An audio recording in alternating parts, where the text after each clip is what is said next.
Muy buenas tardes, Latinoamérica. Bienvenidos a nuestro webinario Capacitar para prevenir accidentes de tránsito, organizado por Cultura de Seguros, organización dedicada a fomentar la cultura de seguros y prevención de riesgos en beneficio de las familias y empresas latinoamericanas.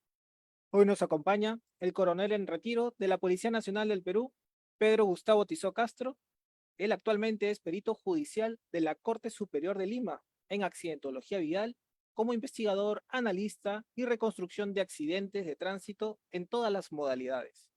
El formato de nuestro webinar va a consistir de un conversatorio de 40 a 60 minutos y cualquier consulta que deseen hacer podrán escribirlo en la opción comentarios para que nuestro invitado nos ayude a resolverla. Bienvenido, coronel Tizoc, es un honor tenerlo con nosotros. Muchas gracias por aceptar la invitación para desarrollar este tema tan interesante. Buenas tardes, Según, Víctor. Estoy a tu disposición. muchísimas gracias. Hay algunas cifras que nos han generado mucha alarma, por ejemplo, ¿no? Según la OMS, cada año se pierden aproximadamente 1.3 millones de vidas debido a accidentes de tránsito. Entre 20 y 50 millones de personas sufren traumatismos no mortales y muchos de ellos provocan una discapacidad. ¿Acaso debemos seguir esperando que las autoridades hagan algo? ¿O nosotros podríamos comenzar a impulsar un cambio significativo para reducir dichas cifras? ¿Qué opina al respecto, coronel Tizot? Bueno, con respecto a la pregunta de la Organización Mundial de la Salud, que anualmente pues, se pierden 1.300.000 vidas, es que tenemos que capacitar a todas las personas, sobre todo iniciando desde el niño, de la edad escolar, ¿no? En otros países, como en España, por ejemplo, la educación vial es, digamos, muy importante, ¿no?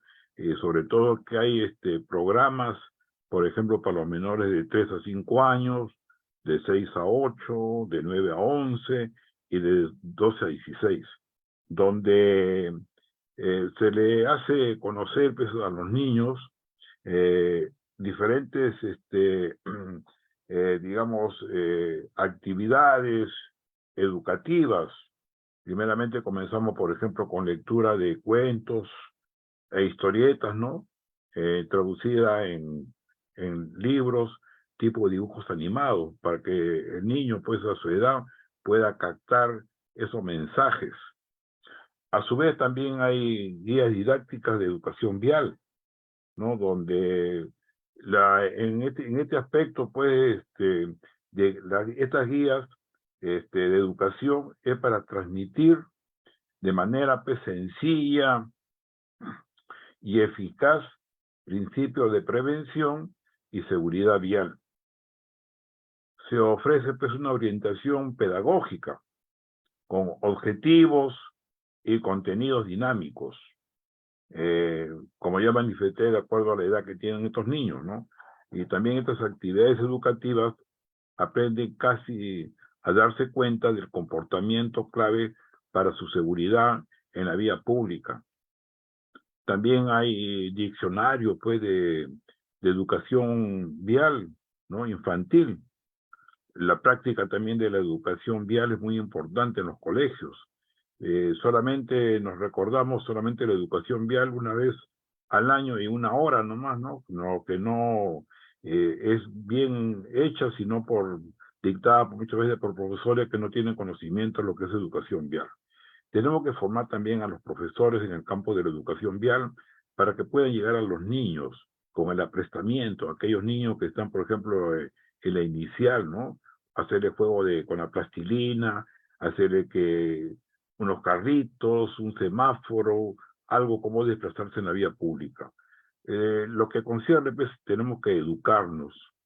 Eh, Conducir vehículos es algo de alto riesgo, porque de que sale de su domicilio ese conductor o ese peatón que sale, abre las puertas, ya está predispuesto, digamos, para que sea causante de un posible accidente de tránsito. Usted sabe que el niño cuando quiere andar, primero gatea, y lo primero que busca es la puerta para salir a la calle.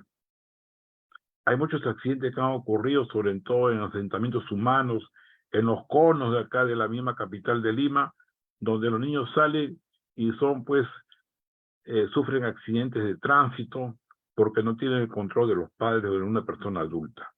Entonces lo esencial para evitar bajar las estadísticas de los accidentes de tránsito es muy importante la educación vial, educar al niño para prevenir y evitar que sea castigado cuando sea adulto.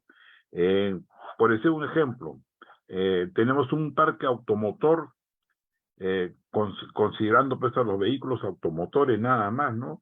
De que la cantidad, por ejemplo, son de 3.300.000 vehículos automotores. Y si también agregamos a estos vehículos, tenemos los vehículos menores, que son las motos lineales, que llegan más o menos, que se han registrado en la SUNAT, algo de 360.000 vehículos, motos lineales. Y las mototaxis también, más o menos hay de 110.000 que se han inscrito, pero hay mayor cantidad de estos vehículos que son los que originan los accidentes de tránsito. Las motos lineales, igual que los mototaxis, no respetan.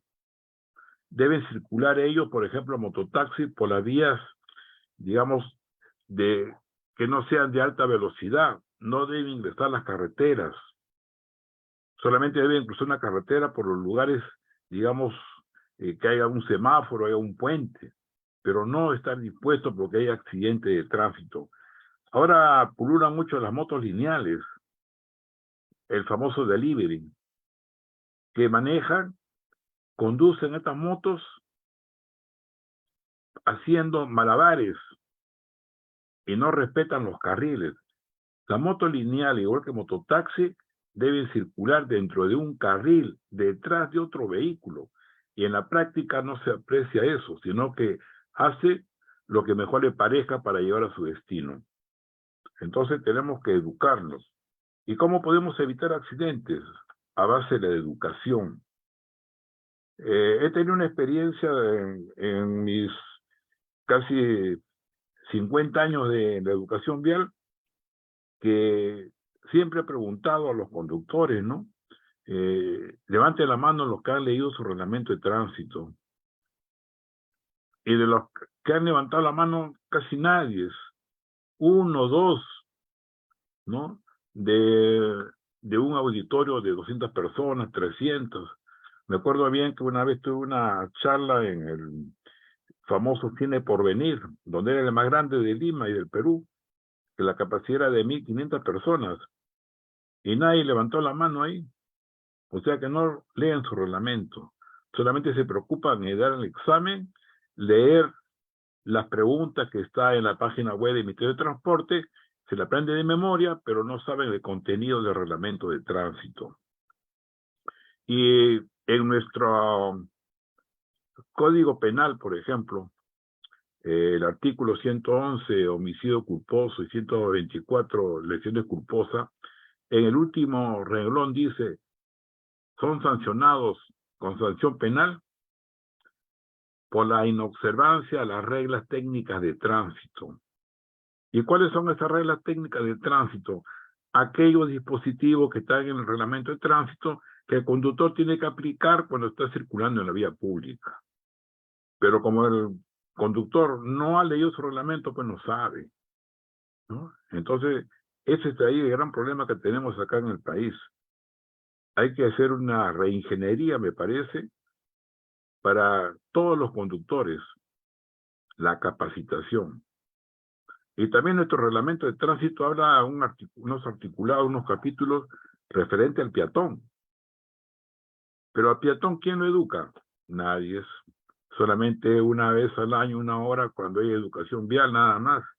Las últimas generaciones, nada más. Pero las personas que ya tienen manejando más de 30, 40 años, solamente suben a los vehículos, manejan y se olvidan del resto, ¿no? Por eso muchos accidentes de tránsito. Parece algo coloquial, ¿no? En las zonas periféricas de Lima, por ejemplo, se producen los famosos atropellos. Y en las mismas ciudades de algunos distritos se produce en la zona urbana. ¿Por qué? Porque imprimen velocidad, entran con seguridad que nadie va a cruzar las vías públicas, pero sin embargo, muchas veces decimos, no, por acá no pasa nadie, y son las zonas más peligrosas. El conductor tiene que anticiparse a los hechos, ¿no? Entonces, resumiendo, tenemos que capacitar a todas las personas. Por decir un ejemplo, en el mes de julio, el 9 de abril de este año, salió aprobando la directiva número 001 del año 23, directiva que regula el curso de actualización de la normativa de transporte y tránsito para los conductores de servicio de transporte terrestre. Ahí salía con unos patrones, solamente toca algunos artículos del reglamento de tránsito, el reglamento de administración de transportes, casos prácticos de accidentes que han ocurrido, ¿no? Entonces no toca más puntos, y solamente debe ser más que máximo 6 horas, no más. Y esto es cada 5 años. Entonces, ¿qué resultados van a haber en el futuro, no? Muchas veces hay grandes problemas, por ejemplo, en los vehículos menores, que son los mototaxis. Un joven acabó la secundaria y los padres le dicen, ¿qué vas a estudiar? ¿Qué vas a trabajar? Ah, no, te compro tu mototaxi para que trabajes. Y se dedican a esa actividad, lo cual les comete muchas series de accidentes porque no son responsables. Y también los mismos derechos que aquellos que conducen vehículos mayores tienen los mototaxis, ¿no? Pero ellos, pensando que es un vehículo menor, maneja como mejor le parezca, ¿no? Ese gran problema que tenemos en todas las ciudades, ¿no? Y para eso se rige mediante ordenanzas. Por ejemplo, para los vehículos de mototaxis hay un decreto supremo 055, que es el reglamento de vehículos menores, donde está claro que dice que los vehículos menores no pueden desplazarse a más de 30 kilómetros por hora. Deben ir por el carril del lado derecho. Deben ir al cinturón de seguridad. Máximo 3 pasajeros. No deben ingresar a las vías de alta velocidad. Entonces, no se cumplen esos dispositivos. Entonces, esto que lo rigen, quienes lo están fiscalizando, las municipalidades distritales, que tienen que ver con los vehículos menores. Y donde hay municipalidades provinciales, tiene que ver las municipalidades provinciales, ¿no?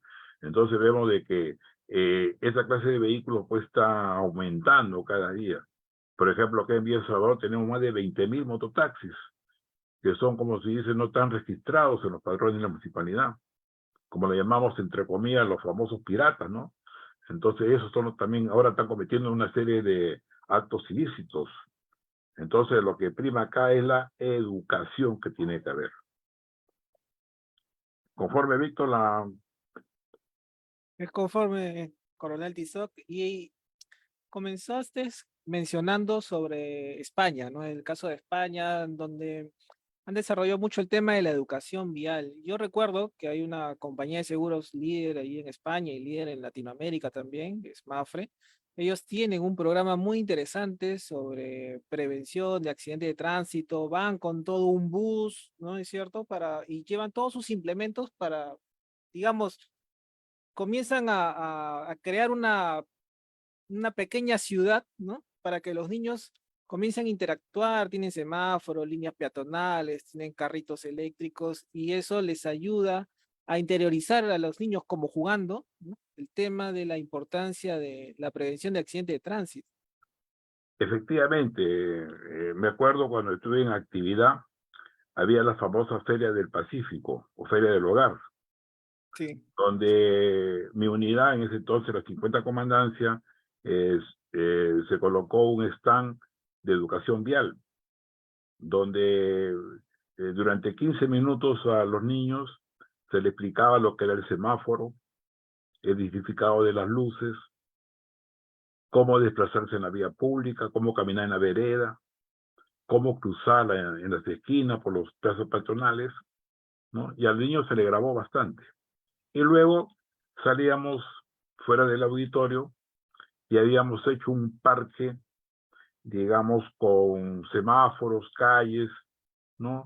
Y habíamos colocado una especie de edificios ahí que eran simbólicos, ¿no? Con unas cajas cambió los pintados que decía pues, Banco de la Nación, una iglesia, colegio, ¿no? Para que bajen la velocidad. Y yo manejaba un triciclo o manejaba unos autos de, en ese entonces, lo que llamaban los carritos, ¿no? Entonces, los niños les gustaba eso y ahí partimos, ¿no? Entonces, cuando tuve la oportunidad de trabajar como gerente de transporte en la municipalidad de Huaura, en el norte chico, implementamos eso en la parte de educación vial, ¿no? Hicimos una gigantografía, la pusimos en el pavimento, en el piso, en los colegios, y ayudamos a los niños cómo deben cruzar la vía pública, el significado del semáforo y andar por la vereda o acera. Y más o menos capacitamos, porque tengo ahí los datos estadísticos de esa época, a 4.000 niños.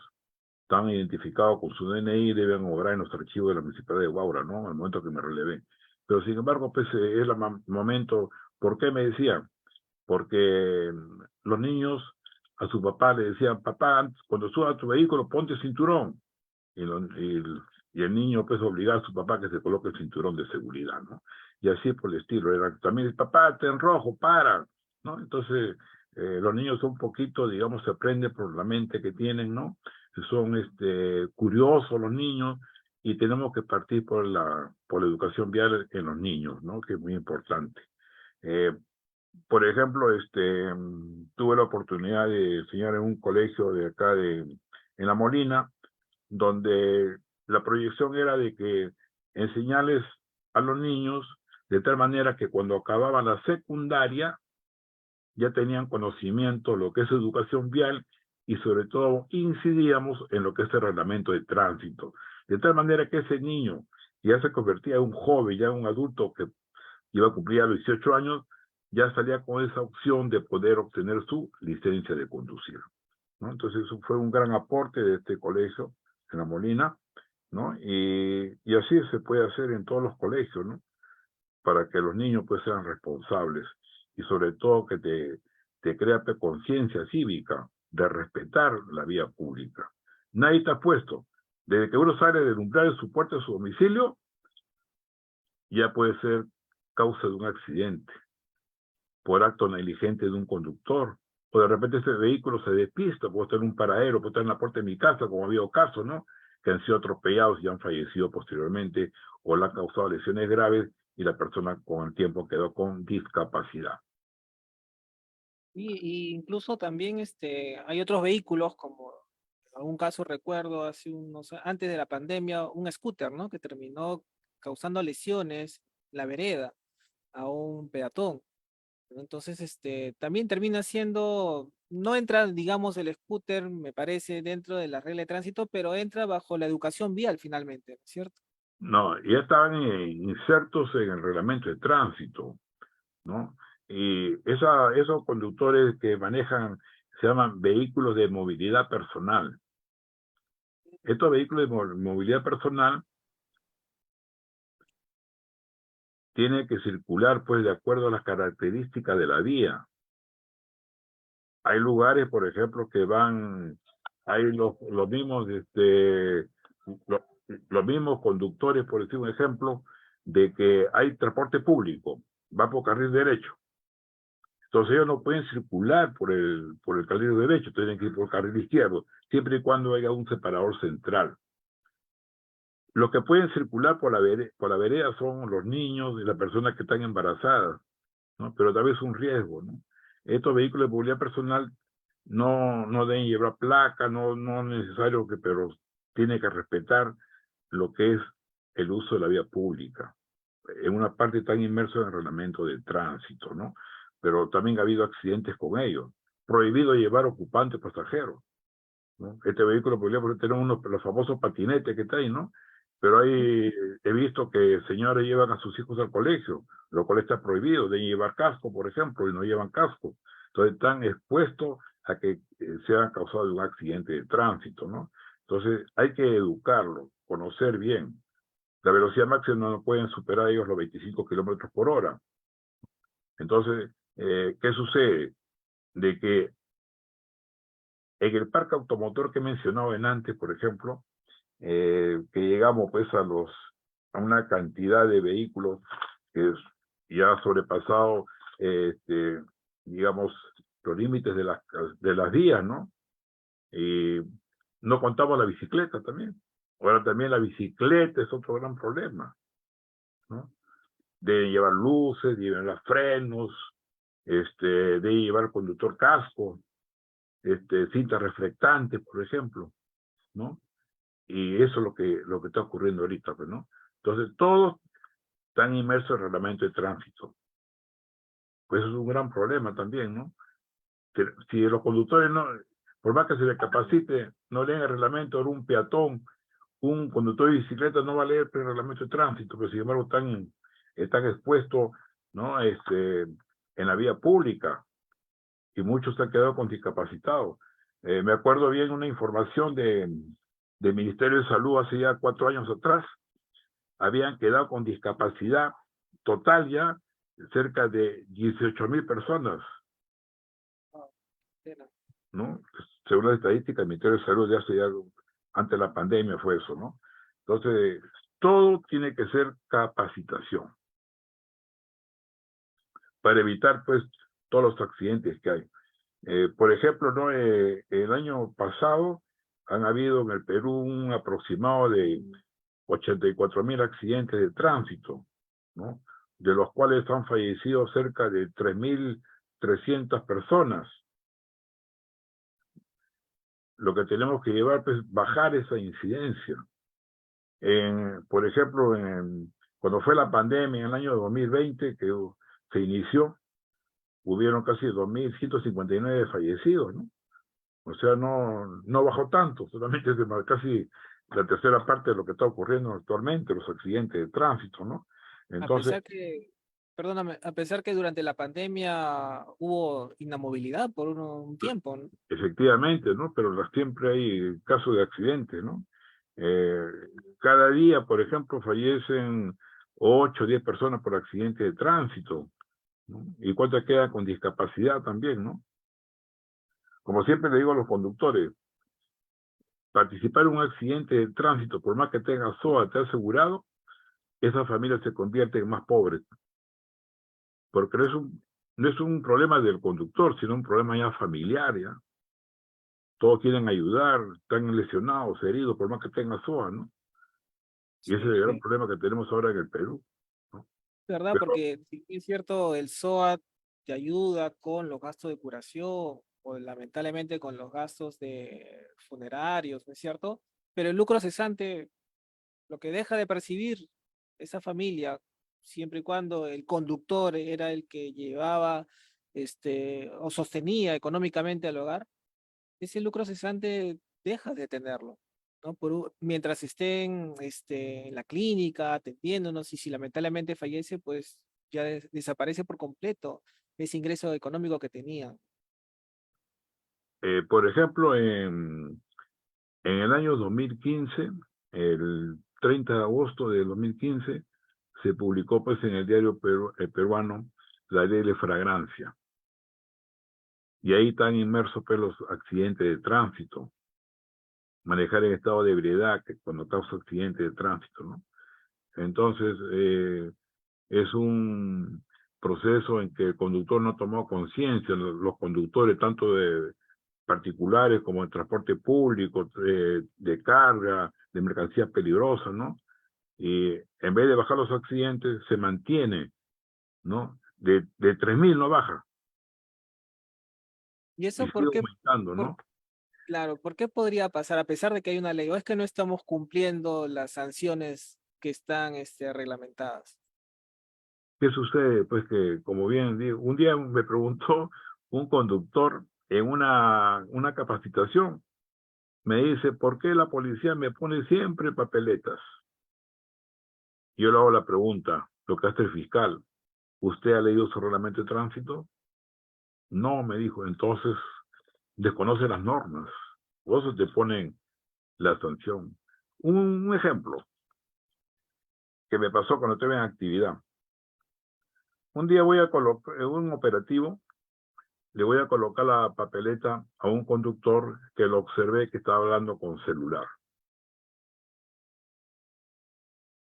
Lo paré, lo saludé, le dije, usted está hablando con celular.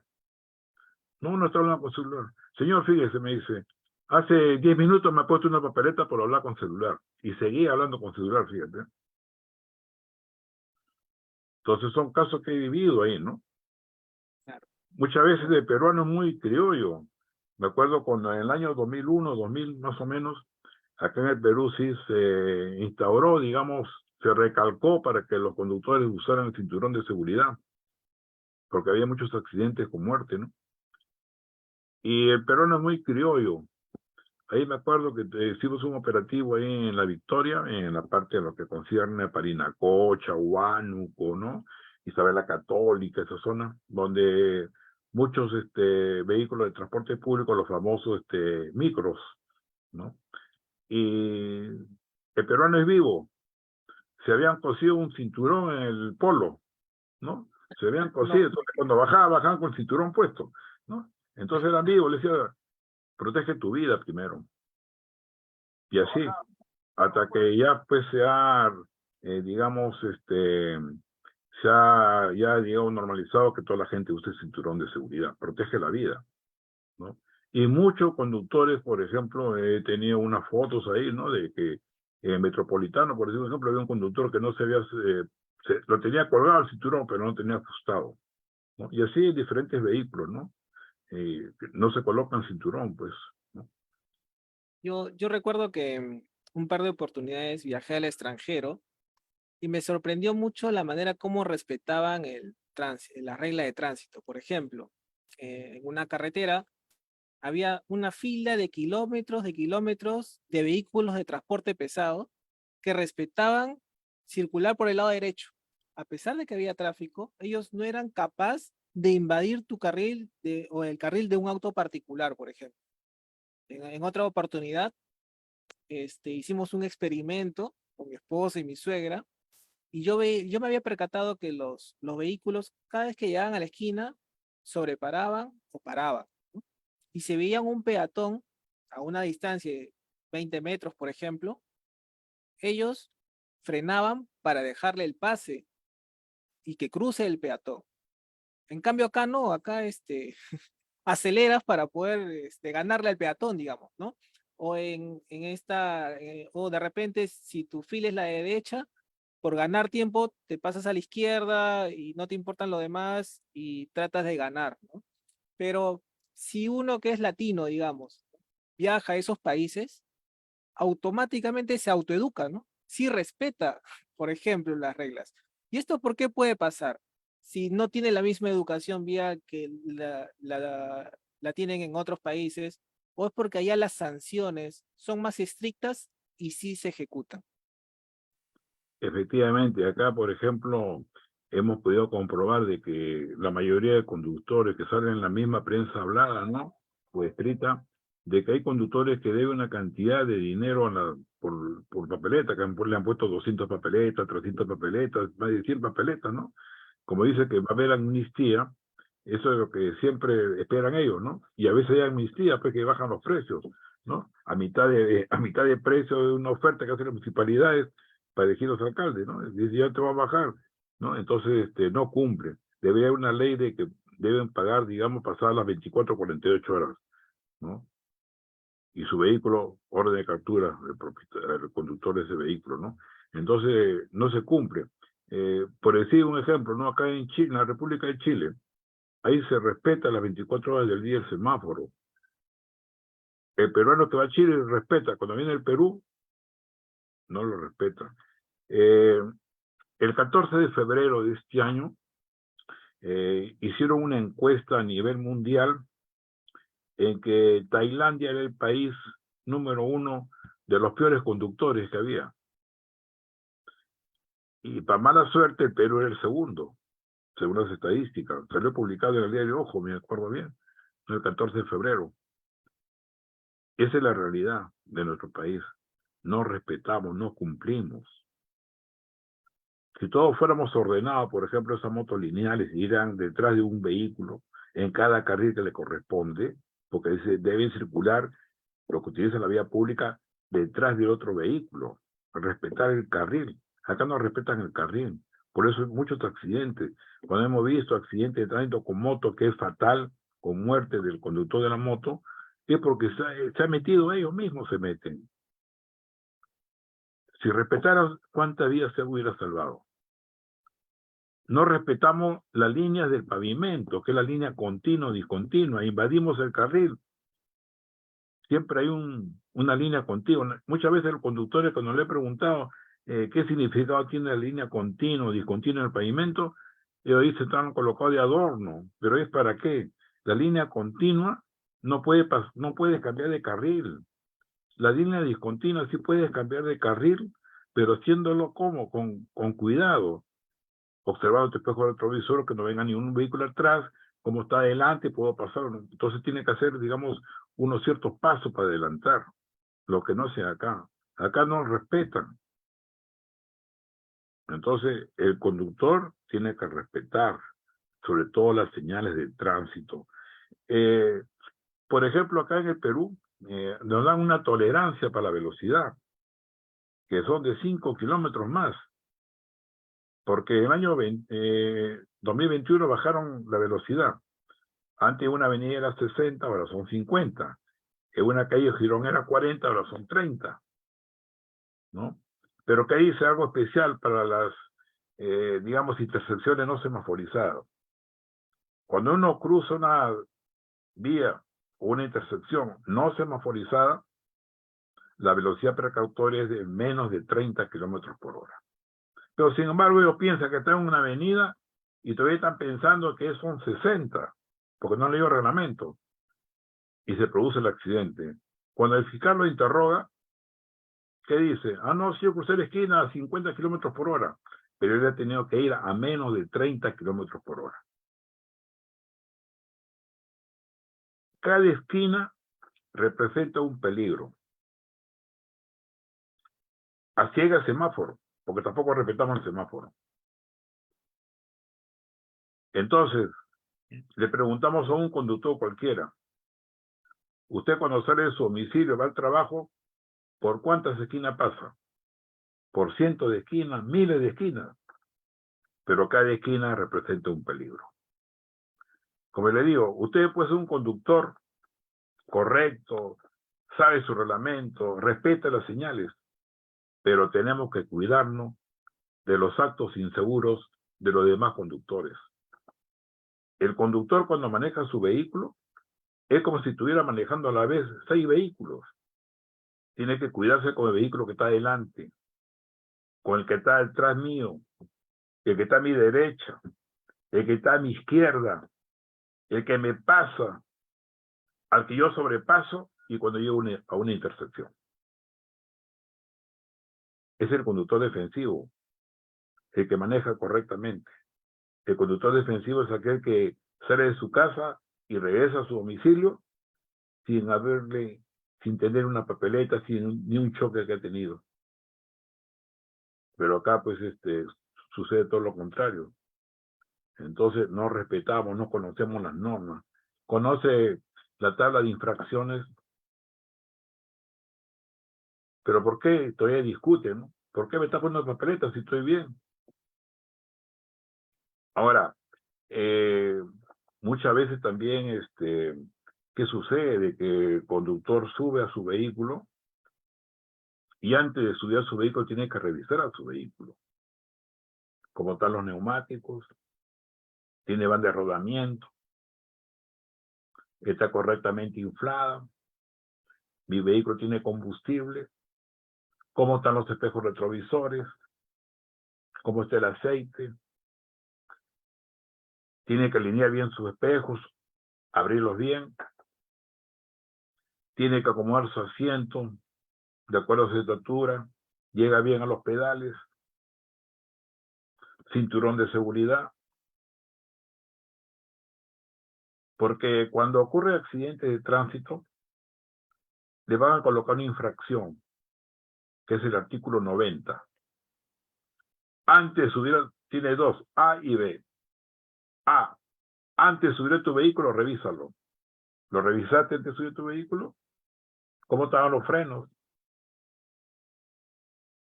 Porque siempre todo conductor le echa la culpa al vehículo, sobre todo el transporte público.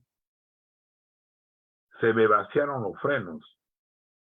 Y cuando se investiga un accidente y el vehículo entra a una zanja para observar lo que tiene en la parte de abajo, la cañería que lleva el líquido de freno está intacta.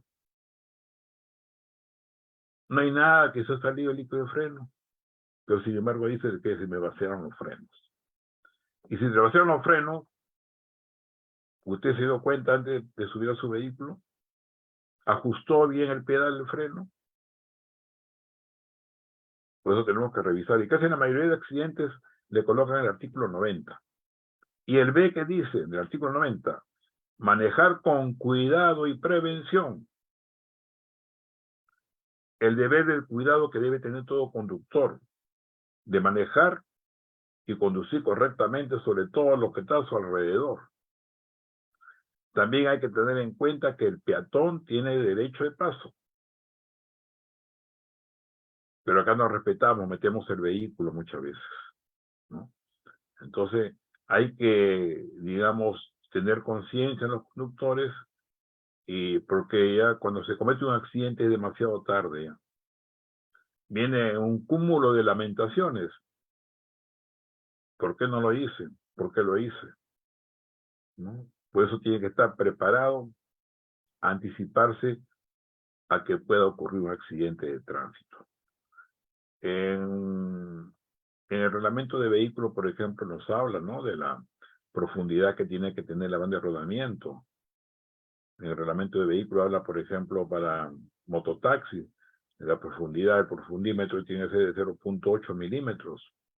La categoría MN, que son vehículos de transporte de personas y mercancías, tiene que ser de 1.8 de profundidad.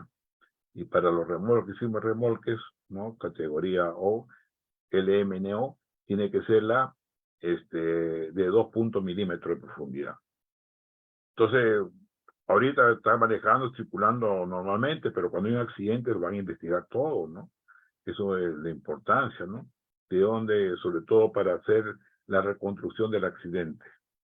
Usted sabe de que, amigo Víctor, de que la investigación de accidentes de tránsito está a cargo de la Fiscalía. El fiscal investiga todo lo que es delito, ¿no?, de acuerdo al nuevo Código Procesal Penal, pues, ¿no? Entonces, tiene que investigarse correctamente con pruebas. No hay tiene que ser todo objetivo. No podemos hablar de suposiciones. Muchas veces decimos, ¿no? Ese vehículo iba a alta velocidad. ¿Cómo corría? Pues lo vemos en la televisión, lo vemos en las noticias, ¿no?, cómo se produjo el choque. Pero hay que probar de forma cuantificada. Esto quiere decir que tenemos que decir iba a 40, iba a 50, iba a 60, y demostrarlo eso. Demostrarlo con pruebas. Muchas veces tenemos GPS que lo va a medir la velocidad, tenemos la computadora, ¿no?, del vehículo. Tenemos también mediante fórmulas físicas cuando dejan huella de frenada, pero ya los vehículos a partir del año 2000, 2001, ya estos vehículos ya no dejan huella de frenada, ¿no?, sino que hay que entrar lo que tiene su GPS, para ver la velocidad que lleva el vehículo. Y también hay fórmulas, ¿no?, para ya las velocidades de los vehículos. También se puede hablar por los fotogramas también. Es muy importante, por ejemplo, en la investigación, ver las cámaras, los videos que están en la vía pública, tanto de las entidades públicas como privadas, ¿no?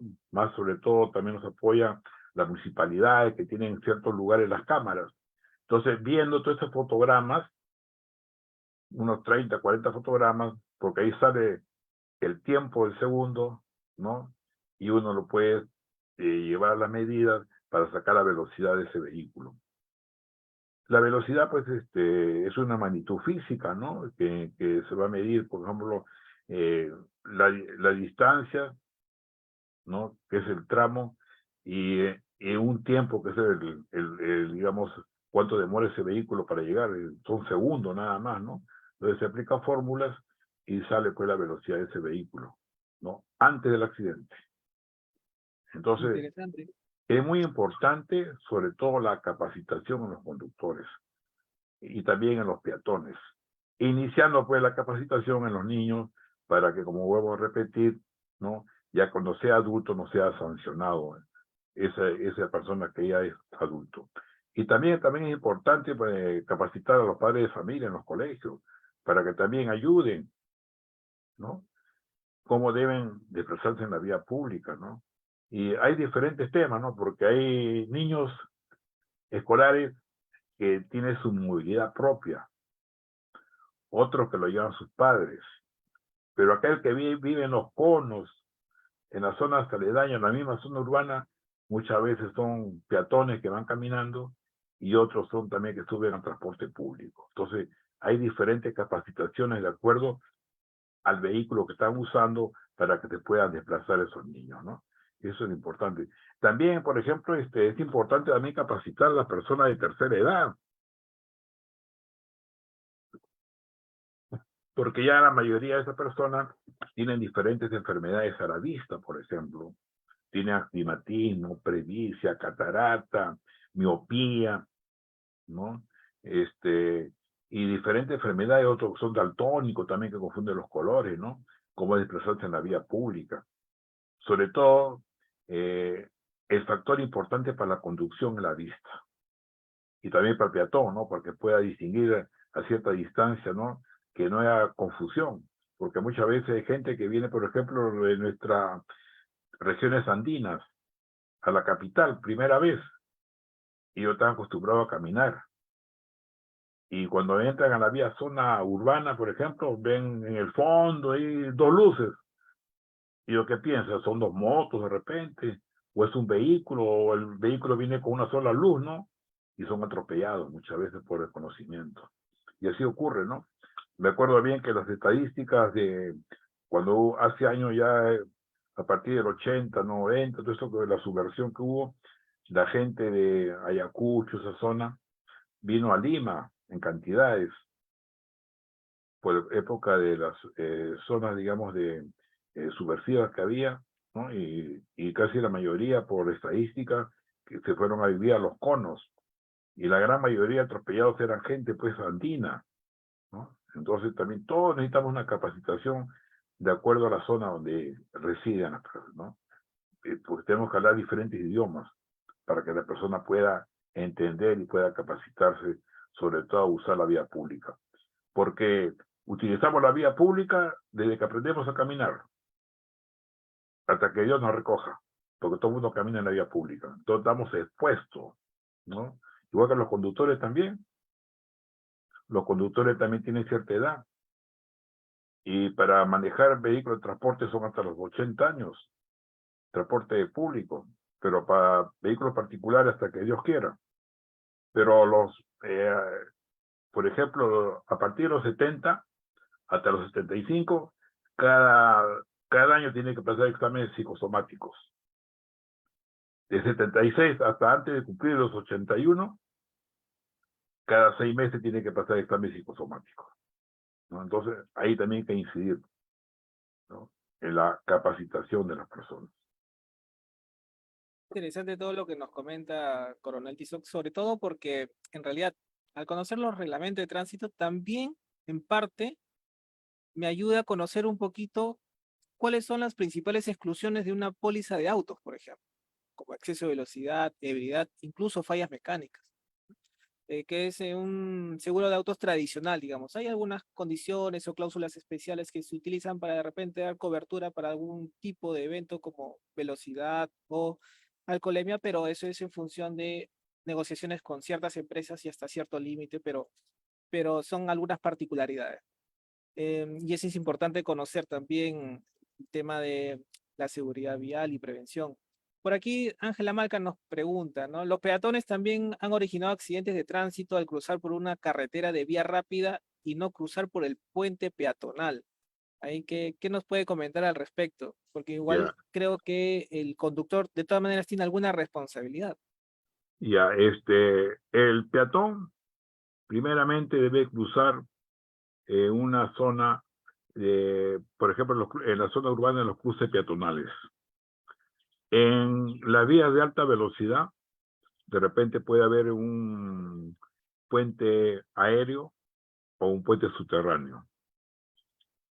Hay muchas personas que tienen discapacidad, por ejemplo, y no pueden subir un puente aéreo, las escaleras. Otros tienen, por ejemplo, acá en la Panamericana Norte, altura de los Olivos, altura de Javis, me acuerdo bien, que hay una rampa que es muy parada. Entonces, cuando suben con su silla de ruedas, pues se retroceden. Entonces, también ese problema hay que verlo. En cambio, a la altura de Senati, hay un puente subterráneo, que por ahí baja y... Pero, ¿qué sucede últimamente? Que en estos diferentes puentes aéreos como subterráneos, se han colocado los vendedores ambulantes. Lleno de vendedores ambulantes, sobre todo en la Panamericana Norte que estoy conociendo, ¿no? Entonces, también el peatón no puede desplazarse correctamente. Y por todos los lugares de los puentes se han colocado vendedores ambulantes, inclusive la misma Javier Prado, ¿no? A la altura, por ejemplo, de Yoki Plaza, que hay ciertos vendedores ambulantes, no tanto, pero en otros lugares está todo vendedores ambulantes, ¿no? Sobre todo los días domingos, que hacen una feria, y están ahí los vendedores. Ahora, el peatón tiene preferencia de paso.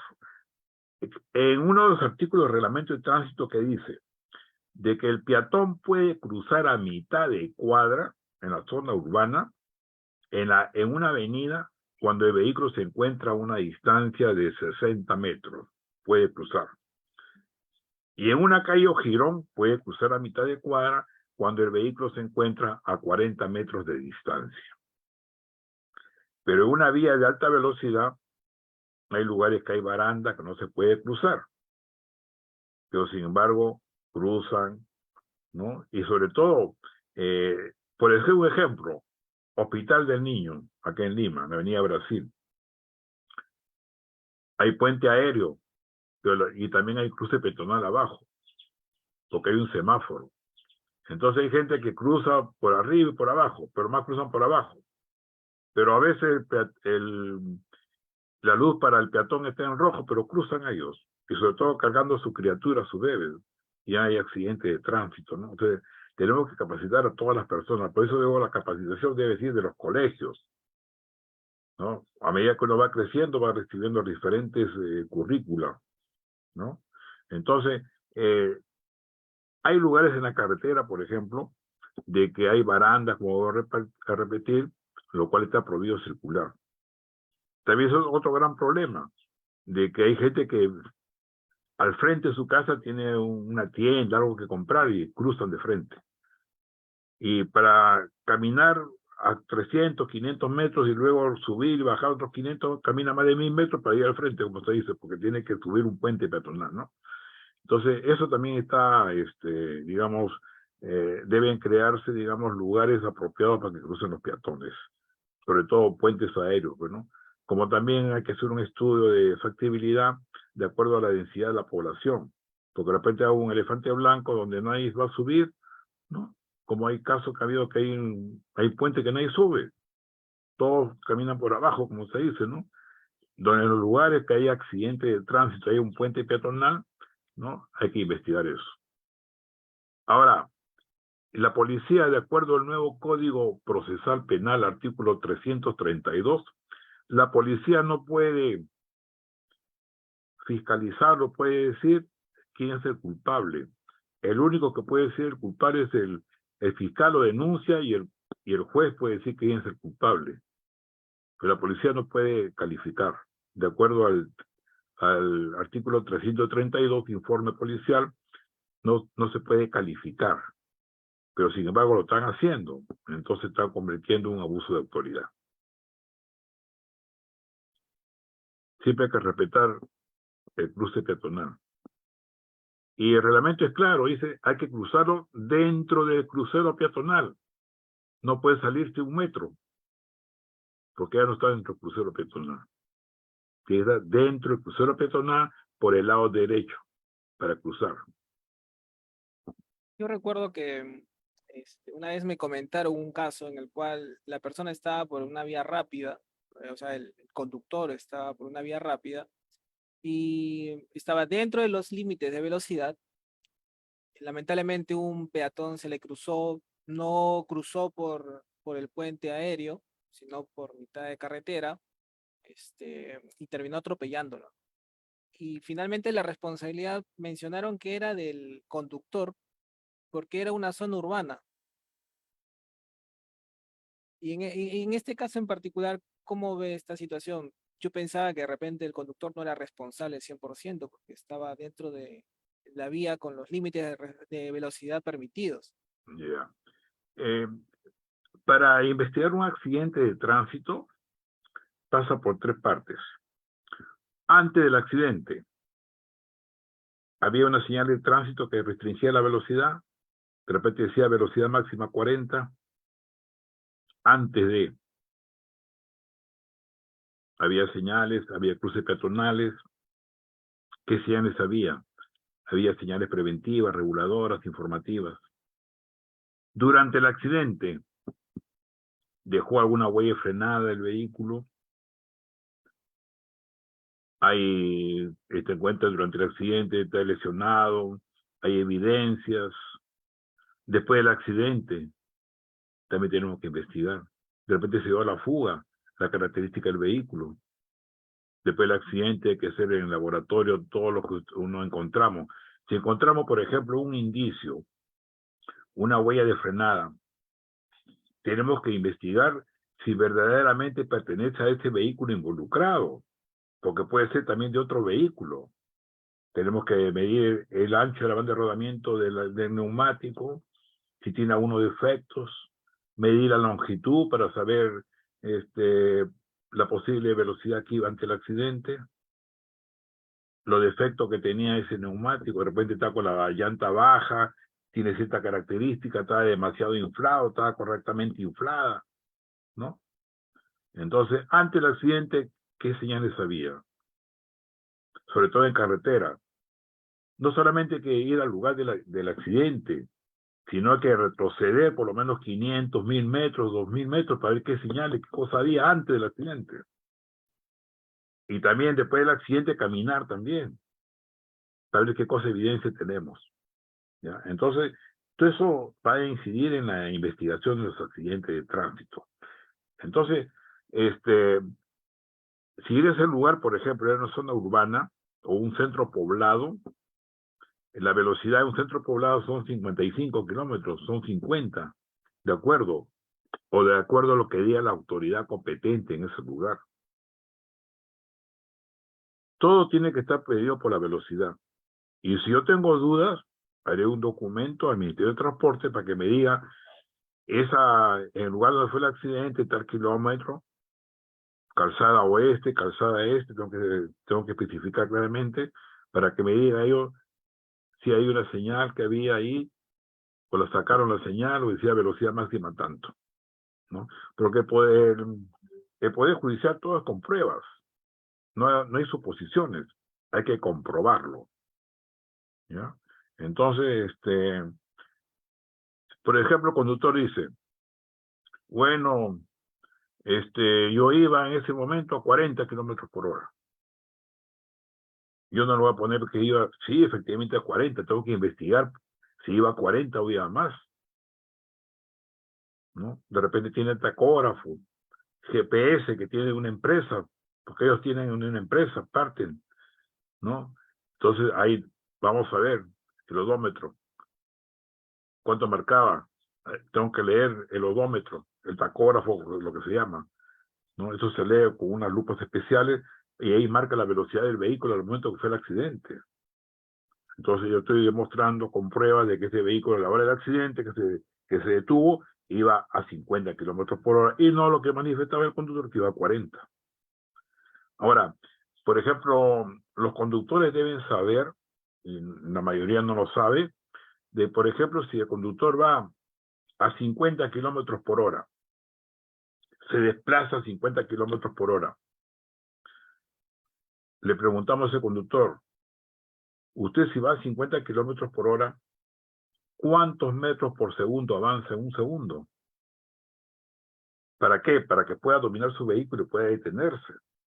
Porque si yo veo que el peatón está a 40, 50, 80, 100 metros, y voy a 50, ya digo, no, si voy a 50 kilómetros por hora, en un segundo estoy avanzando 13.88 metros por segundo, y más o menos calculo hasta allá son 100 metros. Ah, no, de todas maneras lo voy a atropellar, porque no tengo esa suficiente capacidad para detener mi vehículo.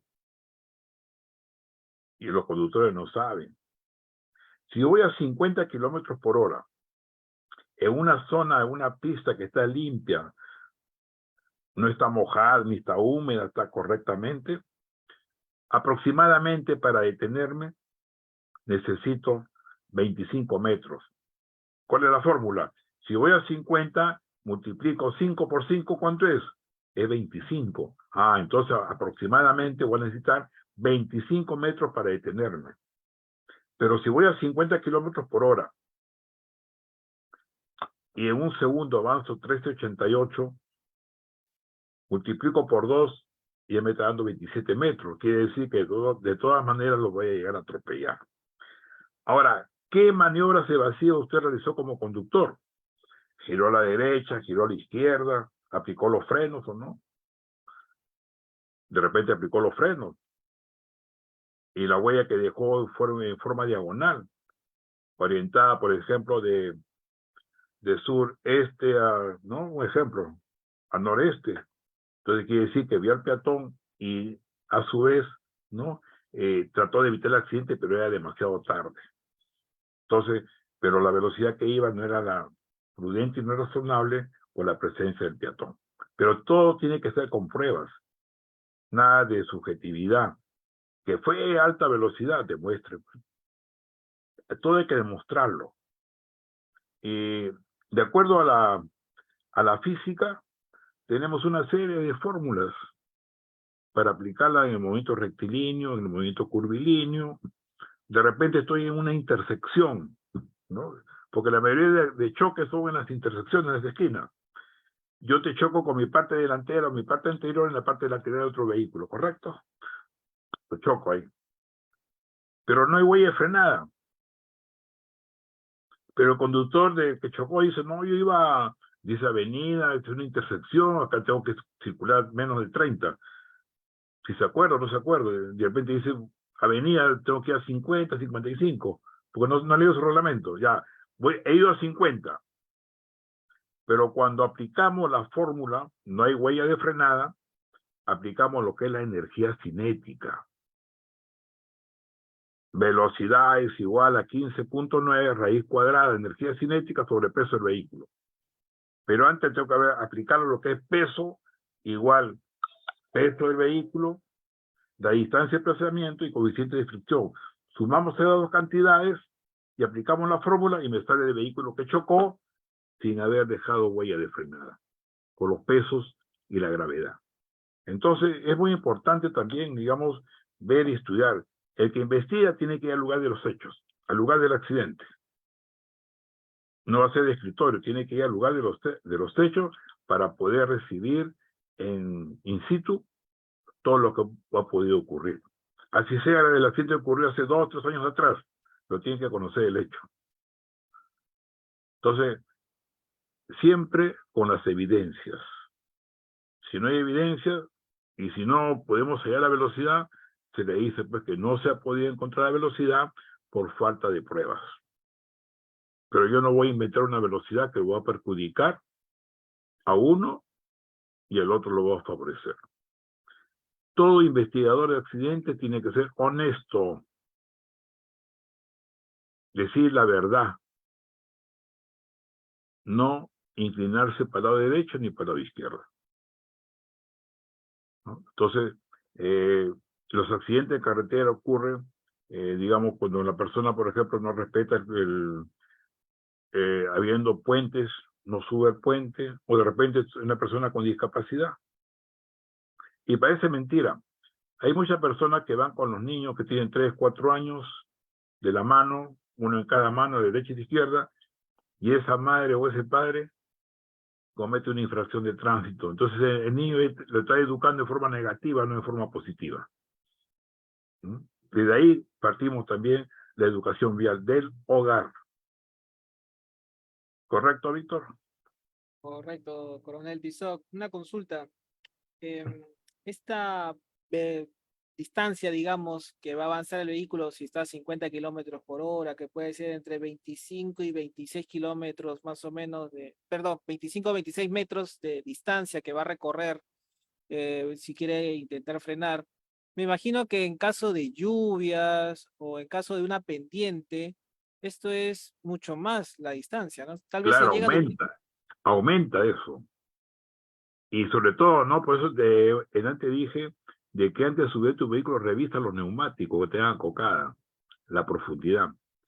La cocada tiene un agarre cuando uno está dando vuelta con el vehículo. Es igual, ¿no? Cuando jugamos fulbito, por ejemplo, las zapatillas nuevas, corre, no te caes, pero ya esa zapatilla tiene buen tiempo, tiene más de un año, año y medio jugando casi todos los días, se desgasta. Y cuando corre, el jugador se para cayendo cada momento, porque ya no tiene agarre, pues, esa planta de la zapatilla, ¿no? Es igual que los neumáticos. De acuerdo a las normas técnicas de los mismos fabricantes de neumáticos, un neumático máximo debe durar 4 años. Ahí está especificado. Alrededor del neumático tenemos unas letras, unos números, unas claves, ¿no? Que indican todo el contenido de ese neumático. Inclusive, si ese neumático tiene, por ejemplo, dice un número 180, quiere decir que ese neumático puede, digamos, recorrer una cierta cantidad de 180 kilómetros por hora. Entonces, ahí están todos. El neumático tiene que ser de acuerdo al vehículo. No es que yo me compre este neumático porque mi amigo me recomendó, este neumático es bueno, cómprate esto. No, de acuerdo a la clase de clima, ¿para qué vas a utilizar tu vehículo? ¿Para carga? ¿Para tu uso particular? ¿Estás trabajando, por ejemplo, en Tarapoto, San Martín, donde hace más calor? ¿No? De acuerdo al lugar, tienes que escoger tu neumático. Y ahí alrededor del neumático están los índices, ¿no? Que corresponde para cada caso. Muchas gracias, coronel Tizó. Por acá tenemos otra pregunta de Ángela también. Nos dice, cuando no hay una sanción ejemplar para aquellas empresas de transportes público que tienen miles de papeletas, ¿no? Y provocan muertes a los pasajeros y siguen circulando. ¿Cuál es la entidad que de repente debería sancionar de manera ejemplar a estas empresas que siguen circulando sus vehículos y tienen varias papeletas acumuladas? Ya, el acto ahora está haciéndose cargo, ¿no? De cuando hay accidentes de tránsito. ¿Qué sucede? Cuando hay accidentes de tránsito, la misma empresa de transporte tiene que comunicar al ATU que ha participado en un accidente de tránsito. De tal manera que tiene que la entidad policial, cuando hace el informe, tiene que una copia, le pide para el ATU, ¿no? Para que ellos puedan tener conocimiento.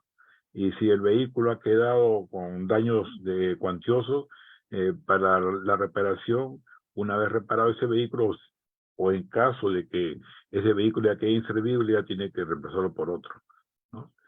Por eso cuando hay accidente de tránsito, tenemos el decreto legislativo 1190, publicado el 22 de agosto del año 2015, que es el secuestro conservativo del vehículo. En caso de daño de reparación civil, porque el SOA muchas veces cubre, pero los gastos son más cuantiosos, ¿no? De una persona que ha quedado con, digamos, fractura, problema de discapacidad, tiene que ser tratamiento, el apoyo de la medicina, todo. Entonces se realiza el secuestro conservativo del vehículo. Para los casos tipificados en el Código Penal, artículo 111, homicidio culposo, y 124, lesiones culposas, cuando la sanción va a sobrepasar de los mayores de los 4 años de detención del imputado, ¿no? Entonces, ahí entra, digamos, el secuestro conservativo. Si el vehículo ha quedado inservible, por ejemplo, en forma solidaria, la empresa o el mismo conductor tendrá otro bien que sea incautado para posiblemente el remate, para poder adquirir, digamos, la medicina, cubrir los gastos de las personas involucradas en el accidente, ¿no? Por eso está el secuestro conservativo del vehículo para poder, digamos, cubrir los gastos de personas que están, digamos, involucradas en ese accidente de tránsito, ¿no? Muy bien, Coronel Tizoc, yo sé que tiene muchos años de experiencia en la policía, ha estado como 35 años en la policía y una gran parte de ellos en todo lo que es la especialización de accidentes de tránsito. Durante toda esta trayectoria, me imagino que debe haber eh, investigado, visto muchos accidentes de tránsito con consecuencias fatales. ¿Cuáles son esas principales causas que originan estas consecuencias fatales en los accidentes de tránsito? Ya, durante mi permanencia en la unidad de investigación,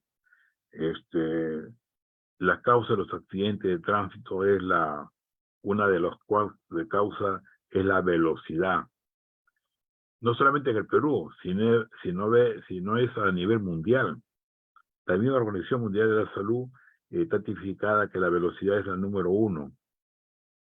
Porque la velocidad, por más mínima que sea, muchas veces no es la adecuada porque es la presencia de un peatón. Eh, Era después del consumo de alcohol o bebidas alcohólicas, ¿no? Para eso ya, acá en el Perú, por ejemplo, existe una directiva, la número 18, expedida por la Comandancia General de la Policía Nacional, ¿no? Que está en vigencia, cuáles son los procedimientos en caso de el consumo de bebidas alcohólicas, ¿no? Quiénes deben pasar dosaje etílico. Por ejemplo, el dosaje etílico deben pasar en caso de accidentes, el conductor, los peatones o las personas que hay cierta duda en ese momento, ¿no? Porque a veces hay un conductor que está con su acompañante y todos dicen, no, ese es el acompañante que maneja el vehículo, entonces hay que sacar dosaje etílico a esa persona. Y también el aspecto laboral también, ¿no? Cuando hay accidentes laborales, también el dosaje etílico está prescrita en esta directiva. Ahora, en caso de lesiones graves o muertes, el dosaje etílico, el resultado debe ser dentro de las 4 horas. Pasadas 4 horas debe ser entregado el certificado. Y para los casos de que son secundarios, digamos, que no tienen tanta gravedad, dentro de las 24 horas. El dosaje etílico también hay mucho, debe estar guardado, refrigerado a una temperatura ¿cómo se llama?, apropiada durante 10 días, tanto para los positivos como para los negativos. Pero cuando tenemos de repente, digamos, una duda del dosaje etílico, digamos, hay que pedir la contramuestra del dosaje etílico. ¿Y quiénes pueden pedir la contramuestra del dosaje etílico? La persona que está involucrada, el fiscal, el juez y la Inspectoría General de la Policía. Son los 4 que pueden solicitar la contramuestra. Ahora, cuando a uno de los participantes fallece, puede ser conductor o peatón, y llega a la morgue, en la morgue también son sometidos al dosaje etílico. El dosaje etílico de la morgue es el más perfecto, porque te sacan del cerebro, hígado, corazón, y sale muchas veces mayor cantidad que un dosaje etílico que practica la sanidad de la policía. Ahora, ha habido casos en que la persona que ha fallecido muestra el dosaje etílico positivo. Para manejar con los conductores, por ejemplo, de vehículos de transporte público, ellos no pueden superar el 0.25.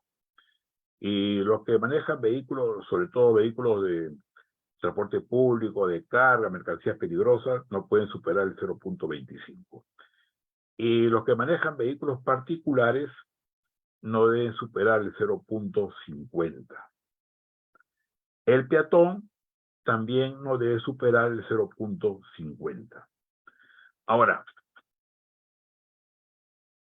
Ha habido casos en que se ha practicado la ley de Widmar. Es un sueco, Erik Widmar, que a partir del año 1923, ya tiene un siglo, que se realiza esta prueba, esta fórmula, ¿no? ¿En qué consiste? Si un conductor de vehículos particulares, por un ejemplo, arroja 0.30 y tenemos que ver la hora de extracción, de repente en la hora de extracción pasó 3 horas. Y la ley de Widmar, ¿qué dice? Que el cuerpo humano, está comprobado de forma científica, elimina cada minuto, cada segundo 0.0025. Si lo multiplicamos por 60, nos va a salir 0.15.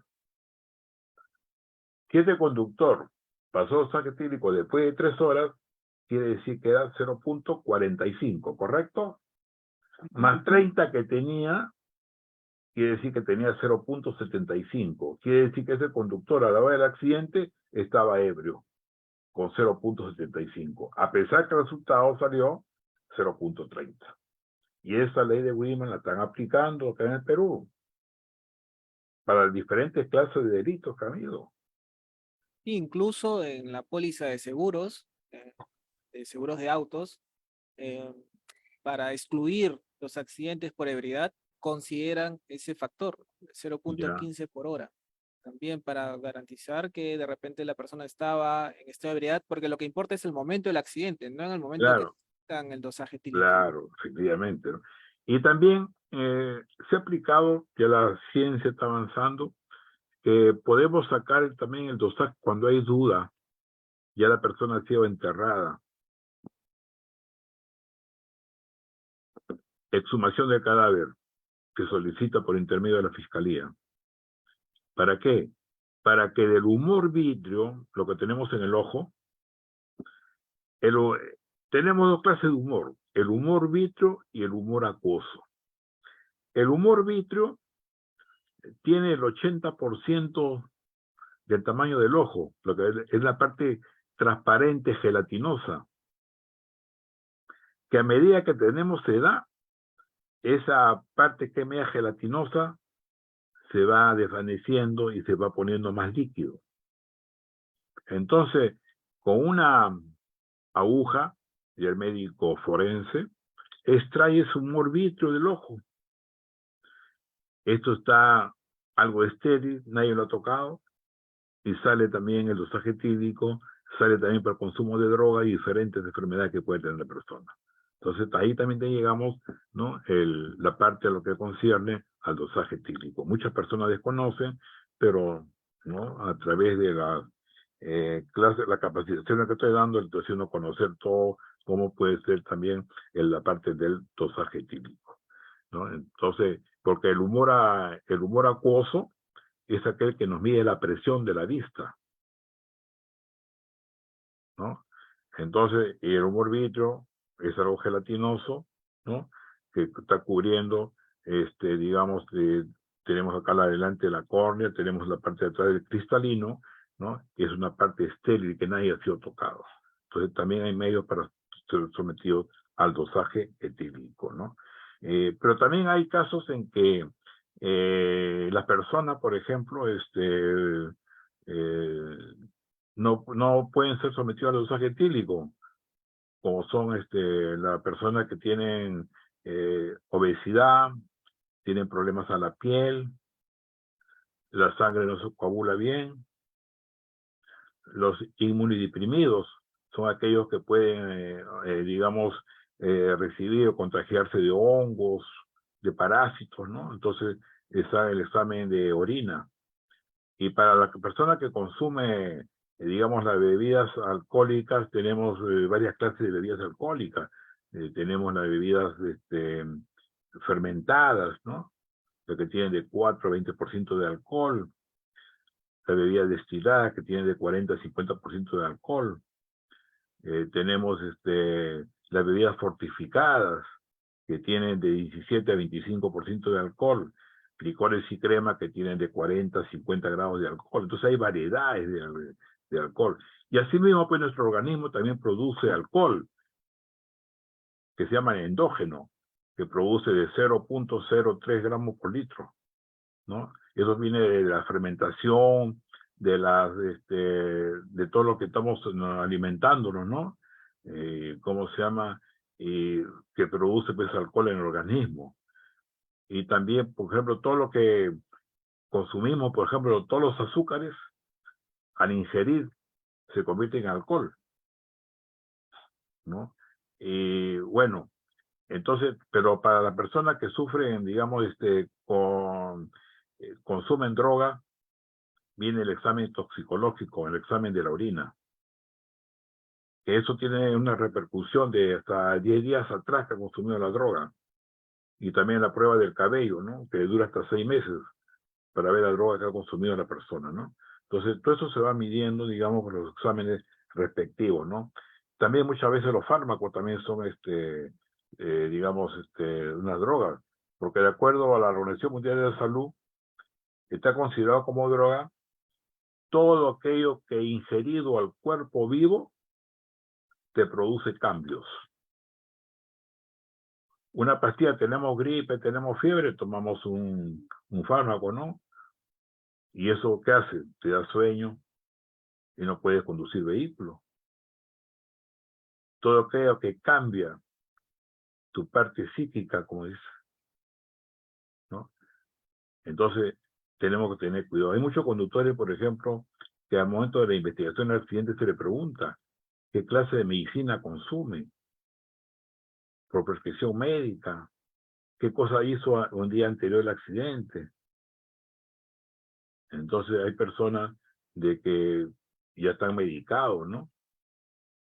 Entonces, todo eso hay que investigar para poder realizar una buena investigación del accidente de tránsito, ¿no? No solamente la velocidad, tenemos que investigar inclusive la clase de comida. Ha habido accidentes, ¿no? De que después de almuerzo, por ejemplo, nos hemos almorzado y salimos a manejar y accidente. ¿Por qué? Porque la comida no ha digestado. Entonces, ¿qué sucede? Nuestro cuerpo tiene una irrigación sanguínea de 4 o 5 litros de sangre. Al momento que toman los alimentos, toda la sangre que estaba en el cerebro se baja y se concentra en el estómago. Entonces queda una parte del cerebro sin irrigación sanguínea y por eso no da sueño, pues. Casi la mayoría después que toman los alimentos, como dices, necesitaba una pequeña pestañeada, una pequeña cabeceadita para descansar. Por eso es recomendable a los conductores, una vez que toman los alimentos, después de media hora deben conducir vehículo, o hasta un poquito más, para no producir accidentes de tránsito. Porque sin embargo, ¿no? Comen y salen a trabajar, sobre todo en transporte público, porque tienen un horario que cumplir. Comen de forma apresurada, rápidos, ¿no? Y debemos tener una buena alimentación. Nada de harinas, hay que comer verduras para que pueda tener una conducción. Nada de menestras, nada de coliflor, nada de brócolis, nada de papa, porque eso ya, ¿no? La persona, digamos, se llena de gases, ni tomar gaseosa también cuando maneja uno, porque esa inquietud que tiene para manejar, ¿no? Puede eso llevar a una distracción y a un posible accidente de tránsito. Y otro punto, las distracciones también ocasionan accidentes de tránsito. Muchas veces están manejando el vehículo, están con el celular. Si van con el gatito, van con el perrito, también cariño, el perrito, el gatito es una distracción. Uno está manejando y dirigir su mirada hacia adelante, hacia donde conduce su vehículo. No mirar de derecha ni de izquierda. Hace mucho calor. De la guantera saca una toalla, un papel toalla para secarse. ¿Y eso cuánto dura? 1, 2, 3 segundos. Y si voy a 50 kilómetros por hora, avancé 45 metros en forma distraída y puedo ocasionar un accidente de tránsito. El accidente dura escasos segundos, ¿no? 1 o 2 segundos y acabó todo. Pero sin embargo, para investigar este accidente, hay una serie de etapas y fases que pasa el accidente de tránsito, ya que en su debida oportunidad lo vamos a explicar tal vez más adelante, ¿no? Porque hay mucho que hablar, ¿no? Sí, por supuesto, vamos a hacer una serie de webinarios y de ahí Sí, vamos a hablar de los cursos que se van a estar dictando. Hay un par de cosas que me gustaría comentar. Hace unos meses atrás me acuerdo que pasaste la voz de un congreso que había en Argentina, ¿no? Sobre temas de prevención de accidentes de tránsito. Y recuerdo que ahí yo hice la pregunta sobre ¿por qué no hacemos que de repente los grandes fabricantes de vehículos dejen de fabricar vehículos de alta velocidad, ¿no? Y que no pasen más de 100 o 120 kilómetros por hora, que es más o menos los límites que hay en algunas zonas de diferentes ciudades o países, ¿no? De esta manera limita un poco el tema de los accidentes por velocidad. Pero en ese momento recuerdo que me dieron como respuesta que eso va a ser algo muy complejo y que es más fácil educar, ¿no? Justo la propuesta que nos estás trayendo. Después, ahora que has hablado sobre el alcohol, que es mucho más, digamos, confiable el, el examen que se saca directamente del hígado, ¿no? Esto post-mortem, ¿es cierto? Y que a veces sale más alto que lo que te sale en un dosaje tradicional, que es de la sangre. Entonces, me pongo a pensar, de repente, tal vez la medida de 0,5 no debería ser la mínima, debería ser mucho menor todavía, ¿no? Para los de uso particular, no sé, pues 0,3, 0,4 o cero, como es en Argentina, ¿no? Tolerancia cero en ese sentido de accidente de tránsito. Pero, ¿qué crees que de repente aquí deberíamos ser más estrictos con el tema del alcohol, cero alcohol? efectivamente, ¿no? El alcohol, por ejemplo, ya en España también ya es cero, ¿no?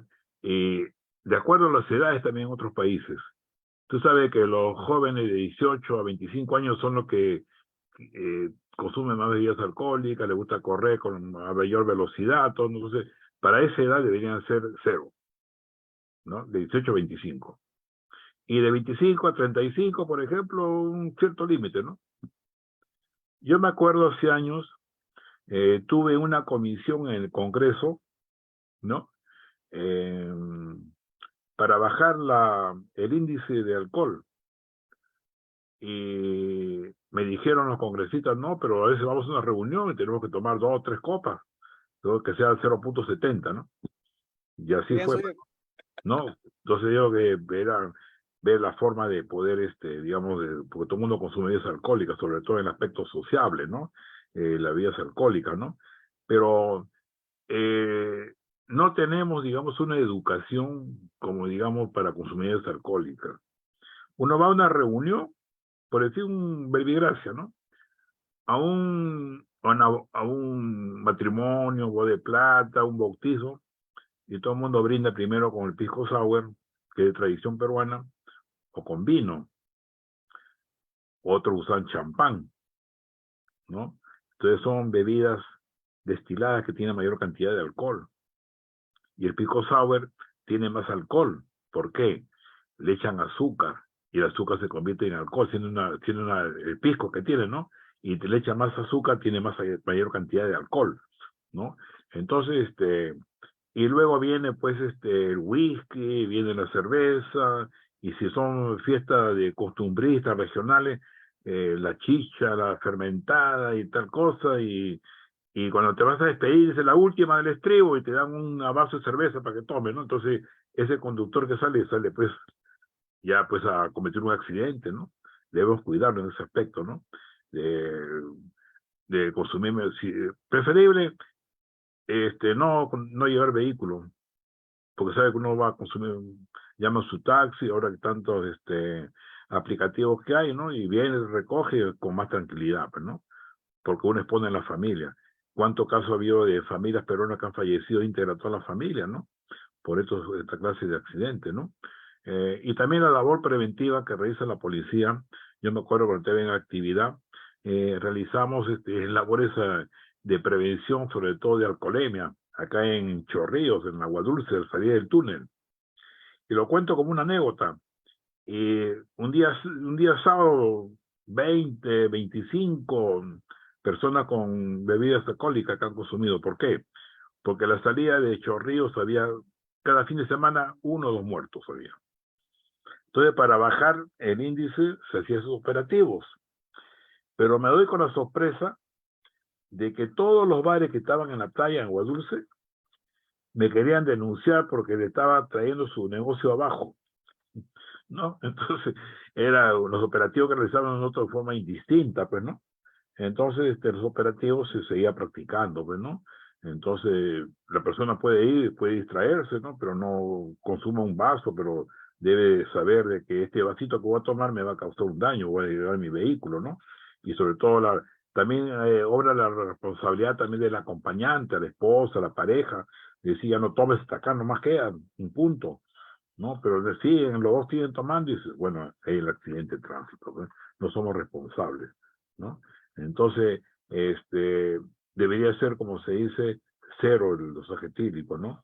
Pero de todas maneras, habiendo estas series y casi la mayoría que participan en accidentes de tránsito, siempre en estado de ebriedad, ¿no? Se le ve en la televisión la forma inecuánime que están hablando, ¿no? Se les nota su comportamiento, el balanceo que tienen ellos, ¿no?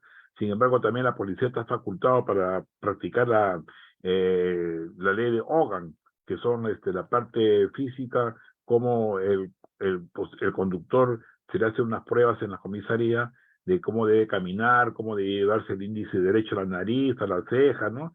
Y escribir, todas esas maneras son maneras de poder, digamos, reconocer de que esta persona ha consumido bebidas alcohólicas, pues, ¿no? Antes salía publicado en el diario peruano en los operativos que realizaba la policía, ¿no? Salía todos los conductores que habían sido positivos, ¿no? Y le quitaban el brevete, ¿no? Pero ahora creo que ya no veo eso que sale publicado, ¿no? Entonces, un niño son curiosos. Papá, porque ya no manejas el vehículo, ya no quieres manejar. ¿Qué ha pasado, no? Y no sabe que papá, pues, por bebidas alcohólicas, le han quitado el brevete, pues, ¿no? Entonces, ahí está, debería ser cero, como se dice, ¿no? Y según la ley de flagrancia, creo que si hay lesiones con con consecuencias mortales, puede ir a la cárcel, ¿no? La persona. No, claro, el conductor, por ejemplo, de que está en un accidente de tránsito con dosaje etílico positivo, digamos, sobrepasa los límites establecidos. eh, por ejemplo, el que causa muerte, estado de ebriedad, todo, eh, la sanción penal es de no menor de 4 ni mayor de 8 años. Lesiones graves no menor de 4 ni mayor de 6. Pero cuando hay operativos, por ejemplo, un operativo de la policía, sale positivo la licencia de conducir, no ha tenido accidentes, le suspende la licencia 3 años. Y accidentes, sí, de por vida, ya te quitan el brevete, pues, ¿no? Así es. Muy bien, Coronel Tizoc. Muchísimas gracias por su magnífica ponencia. Sabemos que vamos a hacer más webinarios en búsqueda de la prevención de accidentes de tránsito. Y asimismo también hay varios cursos que se van a comenzar a dictar y que nos pueden llamar para poder coordinar, ¿no? Estos cursos que se van a dictar van a ser abiertos al público, también se pueden hacer in situ en algunas empresas para sus conductores, porque mientras más reduzcan los accidentes de tránsito de sus colaboradores, por ejemplo, de repente podrían negociar mejores condiciones o descuentos en las primas para las pólizas de seguros, dicho sea de paso.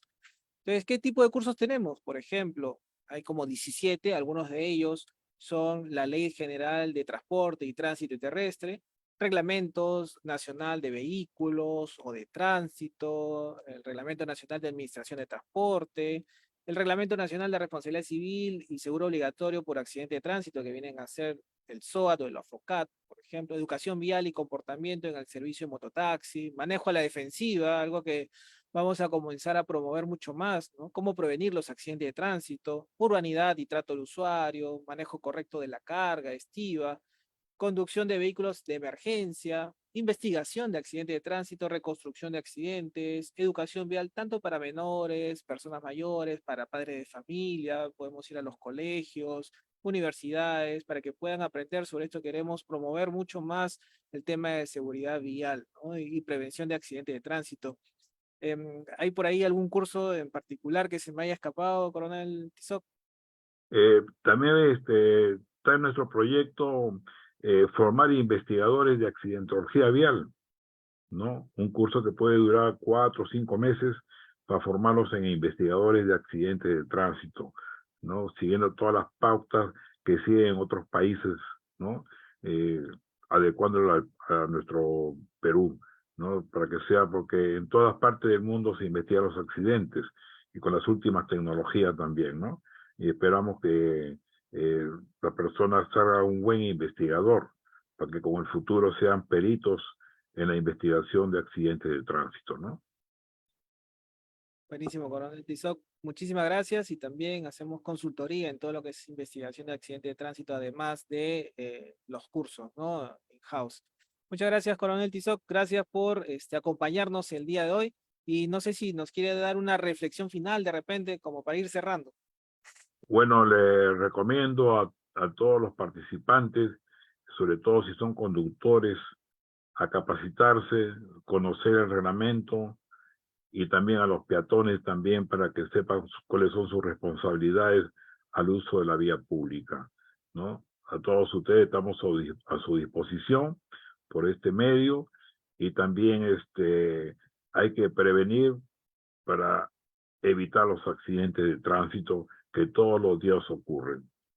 Muchas gracias por haberme escuchado y a Víctor también, gracias por haberme esta entrevista, ¿no? Y que no sea la última, van a ser varias entrevistas que vamos a tener.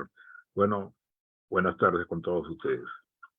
Gracias, coronel Tizoc. Efectivamente, vamos a tener más entrevistas para conversar sobre prevención de accidentes de tránsito y si quieren que desarrollemos algún tema en particular, también nos lo pueden hacer llegar en opción comentarios para poder desarrollarlo. Gracias a las personas que se conectaron el día de hoy. Hemos tenido algunos amigos de México, y por ahí también han escrito de España. Así que muchísimas gracias a los que se conectaron y nos vemos en la siguiente edición. Mañana estamos subiendo a más tardar nuestro webinario en el canal de Cultura de Seguros. Muchísimas gracias a todos. Bendiciones, que tengan buena tarde. Hasta Hasta luego, luego. hasta luego.